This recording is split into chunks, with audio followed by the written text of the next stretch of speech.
Hello friends, welcome back to BST Pathshala. This is video number 32 और इसमें हम पढ़ेंगे external sources and the types of external sources with its merits and demerits. Last video में हमने पढ़ा था internal sources क्या होते हैं और उसकी दो types, merits and demerits of internal source, और इसमें हम पढ़ेंगे एक्सटर्नल सोर्सेज के। सो बेसिकली रिक्रूटमेंट के दो सोर्सेज होते हैं, internal source of recruitment and external source of recruitment. और रिक्रूटमेंट का मतलब तो आपको पता है कि क्या होता है कि हम कैंडिडेट्स को इनवाइट करते हैं to apply for the job. External source of recruitment का मतलब होता है जब हम अपनी कोई भी वैकेंसी या अपनी vacant post in an organization fill करते हैं फ्रॉम आउटसाइड द ऑर्गेनाइजेशन। मतलब जो भी वहाँ पर एम्प्लॉयज़ आ रहे हैं पोस्ट के लिए अप्लाई करने के लिए, that are not from within the organization, वो हम बाहर से इनवाइट करते हैं, क्योंकि हम सारी types of vacancies internally fill नहीं कर सकते। So external source of recruitment का मतलब है filling the vacant post from outside the organization, और इसमें हमें बहुत सारे ऑप्शंस मिलते हैं as compare to internal source of recruitment. अब हम आगे पढ़ेंगे एक्सटर्नल सोर्स ऑफ रिक्रूटमेंट के merits and demerits, and it is an important topic. इसमें मैंने आपको इसके टाइप्स को भी एक्सप्लेन करा है, जो उसकी डिटेलिंग होगी वो मैं आपको नेक्स्ट वीडियो में दूंगी once I will complete this chapter. The very first merit of external source of recruitment is qualified and trained people.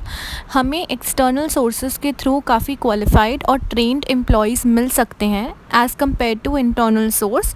External source में हमारे पास इतने सारे ऑप्शंस होते हैं, जैसे कि कंसल्टेंसी फर्म्स होती हैं, कैंपस रिक्रूटमेंट्स होती हैं, direct recruitment, and there are many other sources, advertisements. इन सब के थ्रू हमें बहुत ट्रेंड लोग एम्प्लॉयज़ मिल सकते हैं।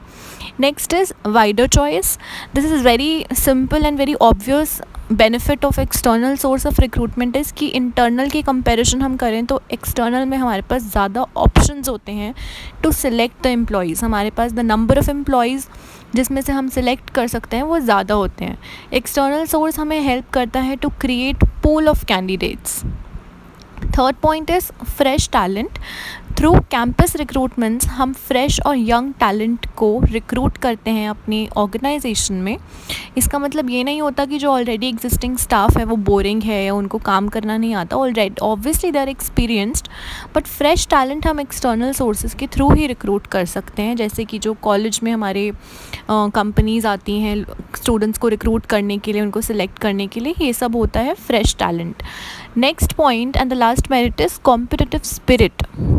एक्सटर्नल सोर्स में कॉम्पिटिटिव स्पिरिट कैसे होती है कि हमें पता है कि हमारे पास बहुत सारे ऑप्शंस हैं and you have a competition, you have a lot of number of employees to select from, and it gives a competitive spirit to work hard or to perform better.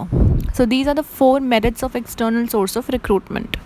Now next we'll study the limitations or the demerits of external sources of recruitment. Demerits are, the very first is dissatisfaction among the existing employees. External recruitment से क्या होता है कि जो existing employees होते हैं उनमें dissatisfaction और frustration create हो जाती है, क्योंकि उनको ऐसा फील होता है कि उनके promotion के chances बहुत कम हो गए हैं, या they have the reduced chances of promotion, क्योंकि जो कंपनी होगी वो एक्सटर्नली लोगों को रिक्रूट कर लेगी। So it is basically the employees feels dissatisfied. Next is lengthy process. जो ये रिक्रूटमेंट होती है एक्सटर्नल सोर्सेज के थ्रू वो लेंदी होती है, मतलब उसमें टाइम ज़्यादा लगता है। It is very time consuming, क्योंकि हमें दोबारा से पूरा सिलेक्शन प्रोसेस कंडक्ट करना पड़ता है। Third point is costly process.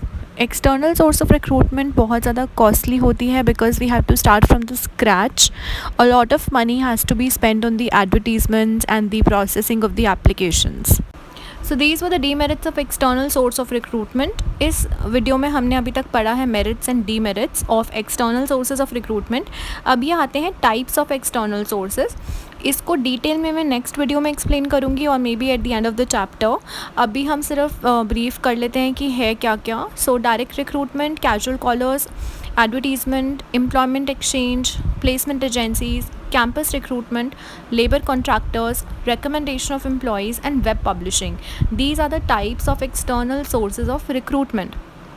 Last video में हमने इंटरनल सोर्स के बारे में पढ़ा था, जिसके सिर्फ दो टाइप्स होते हैं, प्रमोशंस एंड ट्रांसफ़र्स।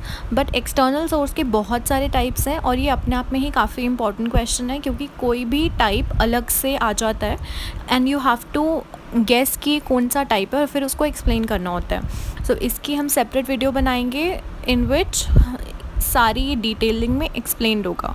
सो अभी इस वीडियो को हम यहीं पर एंड करते हैं, जिसमें हमने एक्सटर्नल सोर्स और उसके मेरिट्स और डीमेरिट्स पढ़े हैं। Keep listening to my videos and don't forget to subscribe and like the videos. Thank you.